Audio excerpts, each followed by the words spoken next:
Romans chapter 7. Our author has brought us to understand some basics in Christianity around two realms, two places. There is the Old, similar to our Old Testaments, and there is the New, similar to our New Testaments. There is all that is before the cross and all that is after the cross, which then divides our life, because there is all that is before our conversion and all that is after. We were born in Adam, and by the work of the Spirit we have been placed in Christ. We were old creatures, and now we are a new creation. We were dead in sin. We were under law. And through our being placed into Christ, we are now alive in the Spirit and under grace. And so Paul has taught us that we have a freedom from law keeping for many reasons, which he works out in different books. But in Romans, the reason primarily is because Christ has moved us, the Spirit has moved us through our salvation to a different spiritual place. And so we are not under that law. We are now under grace, and we are serving in the law of Christ. And so we talked in verses 1 to 6 about Romans 7, in which we have our freedom from law, and particularly freedom from the law, the Mosaic law, the old covenant, if you will. And that freedom comes because we have been brought into a new life, into a new place, into the new creation. That happened when you were placed into Christ, and therefore you passed through death into life. This is what Paul wrote to us in Romans chapter 7, verses 1 to 6. Do you not know, brothers, for I am speaking to you, to those who know the law is binding in a person only as long as he lives. Thus, a married woman is bound by law to her husband while he lives, but if her husband dies, she is released from the law of marriage. Accordingly, she will be called an adulteress if she lives with another man while her husband's alive. But if her husband dies, she is freed from the law, and if she marries another man, she's not an adulteress. Likewise, you, brothers, you also have died to the law through the body of Christ, so that you may belong to another, to him who has been raised from the dead, in order that we may bear fruit for God. For while we were living in the flesh, that realm, our sinful passions, who we used to be, aroused by the law, which we were under, were at work in our members, our hands, our feet, our eyes, and so on, to bear fruit, which ultimately ended in death. But now, over here, we are released from the law, having died to that which held us captive over there in this realm, our sinful passions. We were bound, and now the chains have been broken, and we are set free, so that we serve here, not under the old written code, just so that you understand exactly what he's talking about, yes? The Mosaic law, but in the what? Tell me? New life of the Spirit. This is where we are. This is who we are, and this is what God has done. Now, he gives an illustration here in which basically he says, because of what God has done, you have died to that and are now free to marry another, the Lord Jesus, in a sense. But here we have our understanding that we live as those who are under grace and in the Spirit. Michael, if you'd bring that up for me, brother. Thank you. So we have in the gospel here our freedom from the law. And here are its implications. That is, that we are now freed to live by the Spirit. Now, we have a problem, right? The problem is that these two worlds intersect. They cross over one another. If you were drawing two gigantic circles, there'd be a place where the two circles overlap. What is that overlap? Well, that overlap is that you are still in this body, which is a part of the old. We even call it the flesh. But you are a new person on the inside. You've been given a new heart, so you're a whole new inner being. And so therefore, in the inside, you are a part of this realm. One day, you will receive a body that comes from this realm, a glorified body. But till then, you live in this body, which is trained to sin, which responds to sin, which is corrupt and dying and going down and will eventually go into the grave, short of the Lord coming back. So we live in this already not yet world. I am already part of the new creation on the inside, but not fully yet. And there's where we live. Now, this raises a question. Verse 7. Romans 7:7. What shall we say then? What is the obvious question? Oh, if the law belongs to this realm, then the law must be sin. There's something wrong, innately wrong about the law that in some way is not merely functional, but is formal. It's part of sin. Paul says, by no means. Yet, if it had not been for the law, I would not have known sin. I would have not have known what it is to covet if the law had said, thou shalt not covet. But sin, seizing opportunity through the commandment, produced in me all kinds of covetousness. Apart from the law, sin lies dead. I was once alive apart from the law, but when the commandment came, sin came alive, and I died. The very commandment to promise life proved to be death to me. For sin, seizing an opportunity through the commandment, deceived me, and through it killed me. So the law is holy, and the commandment is holy, righteous, and good. Even today, when we take Paul at face value and declare that we are released from the law's authority, people will ask. I get asked this all the time.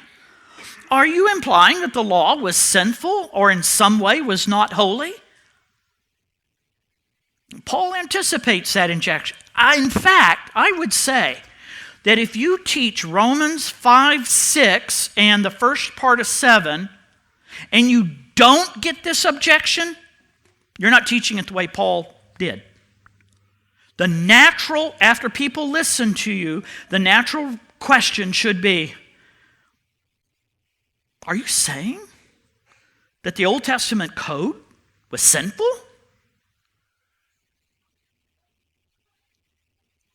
Of course not. Just because we are delivered from the law does not mean that the law was sinful. What it was is limited. It had a limited purpose and was essentially powerless to cause what was commanded. That is because it is a description of righteousness, not the righteousness itself. Notice in its purpose. What was the purpose of the law? Verse 7, the law was intended to identify and illuminate sin. The law was intended to say, this is what it looks like. The law told us what was wrong. But in verses 8 to 11, we see its powerlessness. Instead of the law actually producing in us what it demanded of us, here's how bad the old person you used to be is. Sin that resides in you, uses the law to stir up evil desires and deeds, resulting in the judgment of death. The problem with law is not the law itself. The problem is the perverting power of sin. Sin takes the law and says, oh, I would have never thought of doing that. Oh, okay. This is the effect. All of us have had little kids. I've used this illustration over and over again.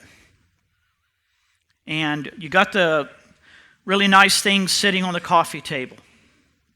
And you look at a 3 or 5-year-old and you say, don't touch that. Now, the 3, 4, 5-year-old, 2-year-old never thought of touching those things until you said not to.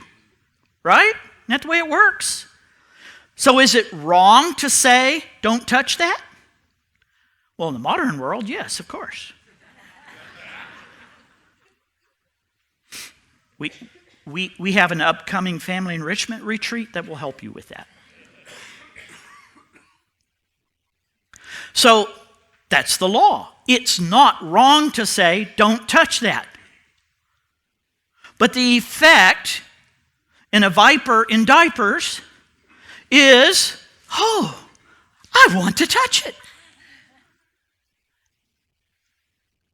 Paul says that's the function of the law in anyone who tries to live by it. Now, Paul clearly sees sin as an active force, a power whose effects can be felt and described. Notice how he does this. Sin acts. Sin responds. Sin does. Sin listens. Sin stirs up. Do you see that? So sin in some way is not just this passive thing lying there. It's an active thing. Later, he will call this a law of sin. It has helped me over the years to compare this to gravity and the law of gravity. The power of gravity is something, while the law of gravity describes how that power works. So verses 8 to 11 describe the energizing power of sin in the presence of people trying to live by law. And Paul plays on the wages of sin being death from Romans 6 to be ironic here. Sin was dormant, was asleep, until it was told not to sin. Sin was then aroused to stir up the desire to do what was forbidden. So the desire for a sin leads to the doing of the sin with the result in judgment, death as the wages of desiring and doing what is sin. So verse 12, does that make the law wrong? Does it make your saying, no, don't touch that? Does it make it wrong for you to warn, no, the stove is hot? No, the problem, sin is the problem, not the law. The child is the problem, not your words. The law is perfect, the law is holy, the law may be weak, has a limited purpose, it's subject to being misused and even abused by sin. But the holiness and righteousness of God is exhibited in Christ. And it was put and encoded for a people, that is for the Jews, for a particular time from Sinai to the cross. And it is over that old realm. But incredibly, Our sinfulness is such that sin thrives within the sphere of the law. So we are released from the law, not because it is sinful or wrong or evil, but because it only reveals, it does not solve our sinfulness. So this leads to another question. I once sat in a conference. We're talking about Matthew 5, so Sermon on the Mount was the subject. And the person speaking, Jesus said, "I come to abrogate or to abort the law, but rather to fulfill it." The speaker actually said, the law, Moses brings us to Christ, and once we are converted, Christ takes us back to Moses. 3 or 4 people whose names, if I were to call, you would know well, erupted, stood up. That is not true. What happens then if a Christian who is supposed to be living in this realm, what happens if they then are mistaught, misunderstand the Scriptures, and put themselves back under the law in this realm? Well, 13 to 25 tell us what happens. Paul develops the contrast and conflicts between sin and law that exist within me. Did that which is good then bring death to me? By no means. It was sin producing death in me through what is good, in order that sin might be shown to be sin, and through the commandment might become sinful beyond measure. The whole point is to show just how wicked wickedness is. It can take the holy, just law and use it to stir up and serve itself. For we know that the law is spiritual, but I am of the flesh, sold under sin. I do not understand my own actions. Now, we as Christians have all probably quoted, or at least alluded to, this next few sentences for our Christian life. I do not understand my own actions, for I do not do what I want, but I do the very thing I hate. Now, if I do what I do not want, I agree with the law, and that is good. So now it is no longer I who do it, but sin dwells within me. I know that nothing good dwells within me, that is in my flesh. I have the desire to do what is right, but not the ability to carry it out. For I do not do the good I want, and the evil I do not want is what I keep on doing. Now, if I do what I do not want, it's no longer I who do it, but sin that dwells within me. What happens functionally to a Christian who puts themselves, in fact, to anyone who tries to live under that? What happens? Verse 13, the law is holy and good, and I have sin in me, and that uses the law to stir up evil. Do I, as a Christian, still have sin in me? Yes. So the good and holy law actually becomes the instrument of spiritual death and judgment? No, it's sin that produces death. It is sin that is using the law. The wages of sin is death, not the wages of the law is death. Well, what is the cause of this futility under the law? Well, it's making sin worse. Now notice its conflict, verses 14 to 20. Conflict is the great conflict between that which is spiritual and that which is flesh. It is the battle that occurs where the realms overlap. There is that which is of the world, in and connected to the fallenness and evil and fleshly, and there is that constant and never-ending conflict. The law is in the category of the realm of spiritual, but the law is over the realm of the flesh. Now, Romans 6 was not supposed to bring us to some triumphalistic, victorious Christian life where we live separate from and are not affected by any real struggle with the sin. But if we try, even as Christians, to live by the law, we will be defeated by sin. Even on the face of Romans 6, it is because of the way sin uses the law to stir up evil in us, in the face of Romans 7. So, theologians fight, argue, spill reams of pages over, well, is this Paul before he was converted or Paul after he was converted? Right in the middle, Paul switches tenses of the verb from past to present. So which is it? Is this the experience only of people who are unconverted? Or is this the experience of people who are converted?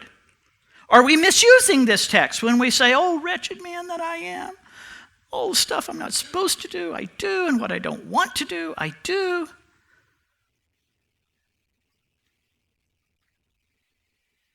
There's two words that are repeated here. There's a repetition of the word do, and there's a repetition of the word want. Different forms: desire, crave, want, so on. So there's an inner and there is an outer. Paul is saying, look, if you put yourself under the law, this will be your struggle. If you try to live by lists, if you keep adding to God's word so that it's no longer don't eat the fruit but don't touch the fruit, this is what will happen. Why? Because law keeping stirs up what remains in you, so that the new is now struggling with the old. And the more you try to live by law, what happens? The more sin is stirred up. And what is the long-term effect? First, it's slavery. And eventually, it's death. Now, comes a great surprise. I think the reason Paul puts this the way he does is both his pre-conversion and his post-conversion experience. It's because this is what will happen. It happens to people who are born and are not yet in that realm. This is all they got. But we live where that overlaps.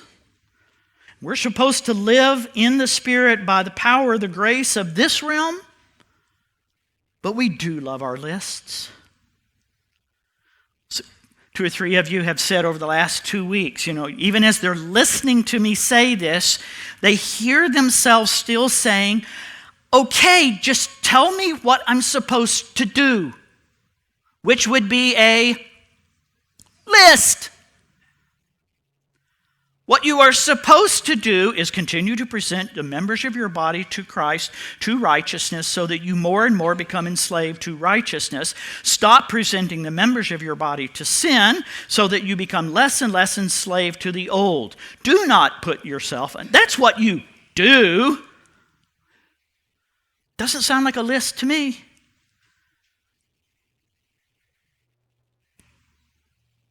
But here's what Paul finds to be true in this struggle, verses 21 to 25. So I find it to be a law, that when I want to do right, evil lies close at hand. Why is that? Why is that? Because I'm living in the overlapping realms, yes? You haven't gone to heaven yet. I don't think. This is heaven. Heaven help us. For I delight in the law of God in my inner being, but I see in my members another law, waging war against the law of my mind and making me captive to the law of sin that dwells in my members. O wretched man that I am, who will deliver me from the body of death? And we stop there. Foolishly, sadly, destructively. We live in this struggle. Oh, wretched man that I am, who will deliver me from the body of this death? Thanks be to God through Jesus Christ our Lord. You have been delivered. You do not have to live as this wretched man. So then I myself may serve the law of God with my mind, but with my flesh I serve the law of sin.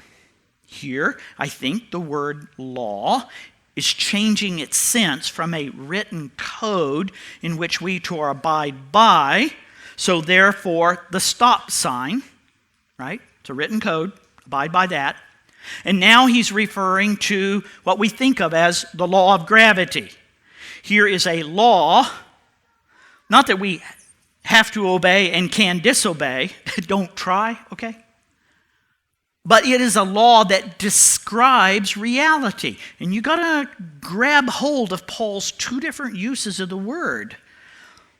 All right? So in some cases, he's talking about a written code like a stop sign, like a speed sign, like whatever. All right? You understand that? Everybody understand that? That's this realm. And in this realm are also laws which describe what happens if you go over here, law of sin. But in this realm, we have the law of Christ, not discussed here. But we do have a law of the Spirit of life in Christ, which describes how righteousness works in this realm. There are commands, but that's not what he's after here. Here, it's like gravity. Except actually here, it's the law of aerodynamics. One great writer described it this. I'm so far off my notes. One great writer described it this way. The law of sin is actually like the law of gravity, right? The law of gravity causes us to sink, to go down. And so the law of sin, in a sense, causes us to sink. But in grace, by the Spirit, we have the law of aerodynamics, which allows us, in the right conditions, in obeying the law of aerodynamics, we use it to do what? Soar, to fly. And so, in the very presence of the law of gravity, or sin, we have the law, which we're going to look at in chapter 8. We have the law of the life of Christ through the Spirit in us, which is like the law of aerodynamics. It causes us to soar in righteousness in the very presence of gravity. You do not have to live as the wretched person of Romans 7. Rather, by faith, believe, count to yourself, and soar, so that sin, which is present, around and in, is overcome by the law of the life of Christ, so that we can soar over sin. Father, thank you for your grace. Thank you for these truths. Father, that I understood them better and could say them more clearly. But then it doesn't depend on me. It's all up to you. Thank you for that. Take these truths and by the work of your Spirit, cause that, I see, in the hearts of our people. And you will be glorified in all of it as your people soar in grace over sin and law. In Jesus' name.